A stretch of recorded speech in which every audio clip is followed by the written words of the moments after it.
Professor Saibaba అత్యంత మేధావి, JNU professor, ఆయన వికలాంగులు, అలాంటి వారిని 10-15 ఏళ్లుగా జైలు పాలు చేసింది.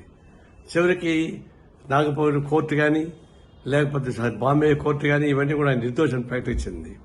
నిర్దోషిని ప్రకటించినా మళ్ళా సుప్రీంకోర్టులో ప్రస్తావించి ఆయన బెయిల్ లేకుండా ఆపాదించేటట్టు చేస్తా ఉంది. ఇది చాలా దుర్మార్గం.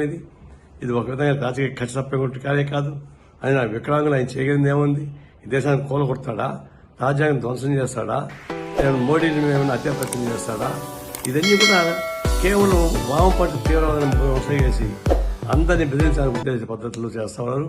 తక్షణం రెండు కోర్టులు తీర్పిచ్చినా కూడా మళ్ళా సుప్రీంకోర్టు ప్రస్తావన పోవడం అనేది తెలివి తక్కువ పని. ఆ ప్రజాస్వామ్యం మేము తీవ్రంగా ఖండిస్తున్నాం. తక్షణం ప్రొఫెసర్ సాయిబాబాతో పాటు వరవరావు వీరందరూ కూడా బేషరతుగా విడుదల చేయమని చెప్పేసి కోరుతా ఉన్నాం.